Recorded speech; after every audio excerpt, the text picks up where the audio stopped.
사랑하는 성도 여러분, 오늘 우리는 주님께서 우리에게 허락하신 가장 귀하고 의미 깊은 시간, 성찬의 의미에 대해 함께 묵상하고자 합니다. 이 메시지가 여러분의 마음에 깊은 울림을 준다면 주저하지 마시고 이 은혜를 주변에 나누어 주십시오.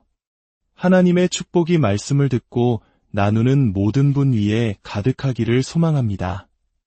주님께서는 우리를 온전하게 하시기 위해 스스로 깨어지셨습니다. 우리를 가득 채우시기 위해 스스로를 비우셨습니다. 우리가 존귀한 자로 일어서게 하시기 위해 기꺼이 멸시를 당하셨습니다. 우리가 하나님께 받아들여지기 위해 세상으로부터 거절당하셨습니다. 그분은 이 모든 고난을 감당하심으로 우리가 지금 이 순간 풍성한 삶을 누릴 수 있도록 길을 여셨습니다. 이것이 바로 하나님께서 당신과 저를 위해 계획하신 놀라운 사랑의 이야기입니다. 믿는 자로서 저는 주님의 만찬에 참여하는 것을 하나의 전통이나 의무로 여기지 않습니다. 성경책에 체크 표시를 하나 더 늘리고 해야 할 일을 해냈다는 성취감을 느끼기 위함이 아닙니다. 저에게 이 시간은 살아계신 전능하신 하나님과 제가 인격적으로 만나는 가장 생생한 교제의 순간입니다. 제 삶의 방향을 바꾸고 역사를 움직이는 가장 영향력 있는 시간 중 하나입니다. 이것은 그저 반복되는 습관이 아닙니다. 오직 믿음으로 그리고 순종하는 마음으로 나아가는 시간입니다. 우리 개신교인들은 성찬의 떡과 잔을 대할 때 특정한 신학적 입장을 가지고 있습니다. 하지만 저는 제 손에 떡을 들 때마다 예수님께서 이것은 내 몸이니라 라고 하신 말씀을 깊이 새깁니다. 이 말씀의 신비를 전부 이해할 필요는 없습니다. 다만 제가 지금 손에 들고 있는 것이 바로 우리를 위해 찢기신 예수 그리스도의 몸을 상징한다는 사실을 믿음으로 인정하는 것이 중요합니다. 찢기신 몸, 그것은 우리에게 너무나도 중대한 의미를 가집니다. 역사의 기록에 따르면 예수님께서는 끔찍한 채찍으로 맞으셨습니다. 가죽끈 끝에 날카로운 유리 조각과 금속 파편이 박힌 채찍을 상상해 보십시오. 그들은 예수님의 살점이 뜯겨나가고 내부 장기가 보일 때까지, 더 이상 사람의 형체를 알아볼 수 없을 때까지 그분을 채찍질했습니다. 이사야서 신세장은 그분이 치르신 고난의 대가가 단지 우리가 과거를 돌아보며 슬퍼하게 하려는 것이 아니라고 증언합니다. 그 순간 주님께서는 우리를 위해 무언가를 획득하셨습니다. 바로 당신의 치유받을 권리를 사신 것입니다. 성경은 분명히 말씀합니다. 그가 채찍에 맞음으로 우리는 나음을 받았도다. 지금으로부터 2000년 전 우리의 치유를 위한 대가는 이미 완벽하게 치러졌습니다. 신성한 치유보다 더 위대한 것이 있다면 그것은 바로 신성한 건강, 즉 질병에 걸리지 않고 늘 강건하게 살아가는 것입니다. 저는 요즘 제 마음에 깊은 갈망이 있음을 느낍니다. 아직 경험하지 못했지만 주님께서 우리를 위해 분명히 예비해 두신 더 높은 차원의 실제가 있다는 것을 느낍니다. 하나님께서 무언가 새로운 일을 시작하려 하실 때 제 마음은 먼저 그것을 향한 갈망으로 아파오곤 합니다. 어떻게 그곳에 이를 수 있을까요? 다른 방법은 없습니다. 오직 순종과 온전한 맡김의 자세로 끊임없이 그분 앞에 나아가 우리의 간구를 아뢰는 것뿐입니다. 그 간구의 핵심이 바로 신성한 건강입니다. 생각해 보십시오. 하나님께 반역하며 광야를 헤매던 이스라엘 백성들, 심지어 거듭나지도 않았던 그들조차 신성한 건강을 경험했습니다. 그렇다면 더 우월한 언약 아래 있는 우리는 얼마나 더 뛰어난 축복을 맛보아야 하겠습니까? 우리가 절대로 빠지지 말아야 할 함정은 우리가 직면한 문제에 맞춰 신학을 만들어내는 것입니다. 병들었기 때문에 질병도 하나님의 뜻이다라고 합리화해서는 안 됩니다. 우리는 오직 해답의 신학, 해결책의 신학을 붙들어야 합니다. 예수님께서 이미 모든 것을 성취하셨으므로 내가 직면한 이 문제들은 하나님의 영광을 위해 마땅히 굴복하고 깨어져야 한다는 믿음을 굳게 지켜야 합니다. 지금 여러분의 손에는 찢기신 몸의 증거가 들려 있습니다. 잠시 자리에서 일어나 주시겠습니까? 손에 든 떡을 앞으로 내밀어 주십시오. 그리고 잠시 다른 모든 생각과 분주함을 내려놓고 오직 이 순간 주님의 찢기신 몸을 들고 그분 앞에 함께 나아갑시다. 저는 이 시간을 가질 때마다 선포하며 기도합니다. 여러분도 저를 따라 함께 기도합시다. 예수 그리스도께서 채찍에 맞으심으로 내 몸은 치유되었습니다. 예수님의 이름으로 명하노니 모든 질병은 떠나갈지어다. 예수 그리스도께서 채찍에 맞으심으로 내 가정은 온전케 되었습니다. 파킨슨병은 패배하였고 암은 다시 돌아오지 못할 것입니다. 이 선포는 단순한 의식이나 주문이 아닙니다. 생명과 사망이 혀의 권세에 달려있다고 성경은 말씀합니다. 우리의 혀가 하나님께서 이미 이루신 일과 지금도 말씀하고 계신 바에 온전히 동의하기를 원합니다. 잠시 시간을 내어 여러분 자신의 몸과 가족, 질병과 싸우고 있는 친구나 지인의 이름을 부르며 주님 앞에 나아가십시오. 그리고 그들을 향해 선포하십시오. 주가 채찍에 맞음으로 당신은 나음을 입었습니다. 집에 계신 분들도 함께 기도합시다. 예수 그리스도의 채찍으로 나는 온전케 되었습니다. 예수 그리스도의 채찍으로 나는 치유를 받았습니다. 이 시간, 이 공간에 있는 모든 뇌질환이 치유될지어다.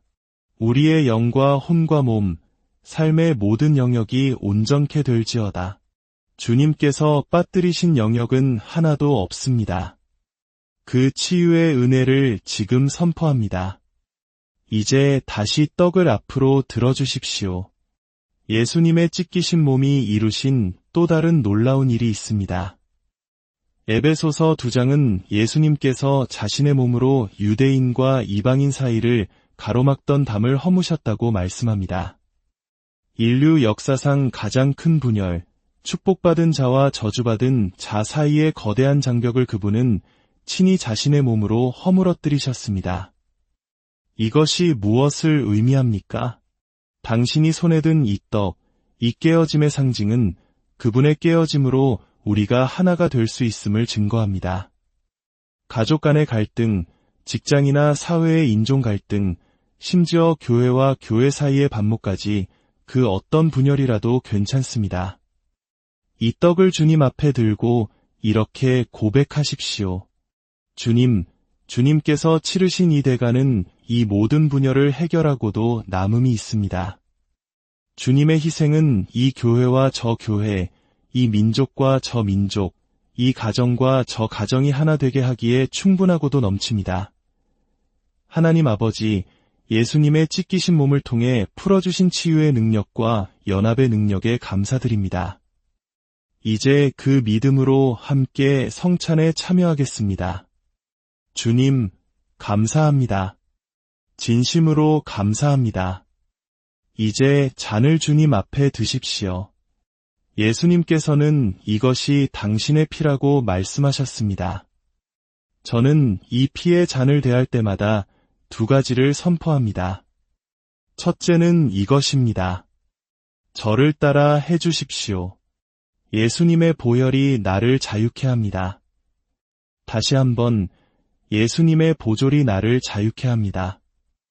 한 번 더 힘차게 예수님의 보혈이 나를 자유케 합니다. 둘째로 저는 이렇게 선포하며 제 모든 가족을 위해 기도합니다. 나와 내 집은 오직 주님만을 섬기리라.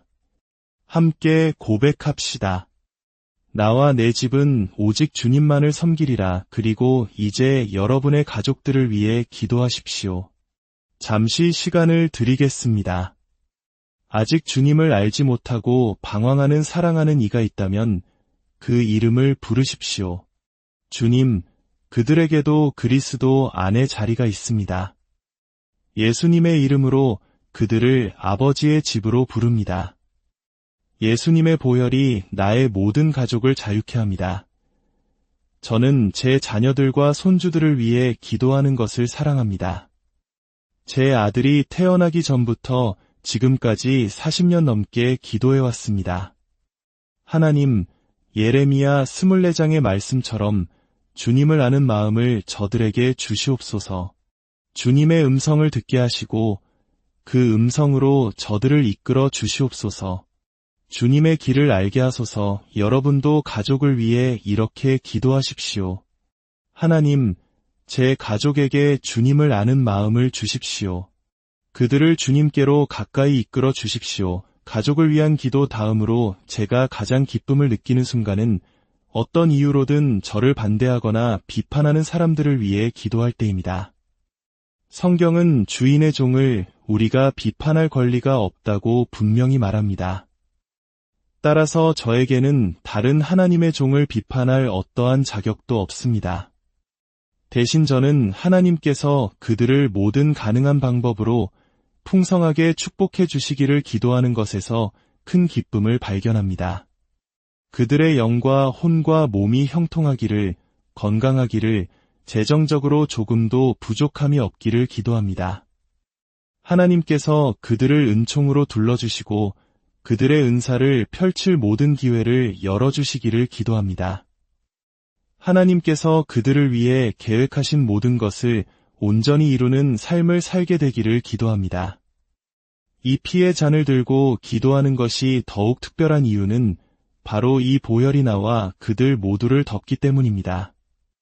모든 죄의 권세를 무너뜨리는 것이 바로 이 보혈이기 때문입니다. 저는 그들의 자녀들과 손주들, 그리고 그 후손들이 온 마음과 순결한 열정으로 하나님을 섬기는 기쁨을 알게 되기를 기도합니다. 여러 세대가 함께 예수님을 섬기는 축복을 그 가문이 누리게 되기를 기도합니다. 지금 갈등의 아픔 속에 있는 분이 계십니까? 그 사람을 위해 축복하며 기도하십시오. 용서해야 할 대상이 이미 세상을 떠났다면 그들을 위해 기도할 수는 없지만 그들의 남은 가족과 후손들을 위해 기도하십시오. 당신에게 그토록 큰 고통을 안겨준 그 사람의 가문에 주님의 풍성한 은혜가 임하기를 기도하십시오. 우리는 그저 반응하는 사람이 아니라 구속적인 사람이 되어야 합니다. 이제 이 잔을 주님 앞에 들고 용서가 필요한 이가 있다면 그 이름을 부르며 선포하십시오. 나는 주님의 이름으로 그 사람을 용서합니다. 그리고 이제 그들을 축복하십시오. 주님, 이 사람들을 풍성하게 축복하여 주시옵소서. 내가 옳고 그들이 틀렸음을 증명하기 위해 모아왔던 모든 정보와 서운한 감정의 파일을 지금 이 시간 불 속에 던져버립니다. 그리고 예수 그리스도의 놀라운 은혜가 우리 모두를 동등하게 덮는다고 선포합니다. 아멘. 이제 우리 자신이 용서받았음의 증거로 함께 이 잔을 받읍시다. 예수님, 감사합니다. 주님, 정말 감사합니다. 이 영상이 여러분에게 큰 힘과 격려가 되었기를 진심으로 기도합니다. 시편 20편 4절의 말씀으로 여러분 모두를 축복하고 싶습니다. 내 마음의 소원대로 허락하시고 내 모든 계획을 이루어 주시기를 원하노라. 지금이 바로 여러분의 삶에 풍성한 성취가 일어나는 계절이 되기를 소망합니다. 주님의 이름으로 축복합니다.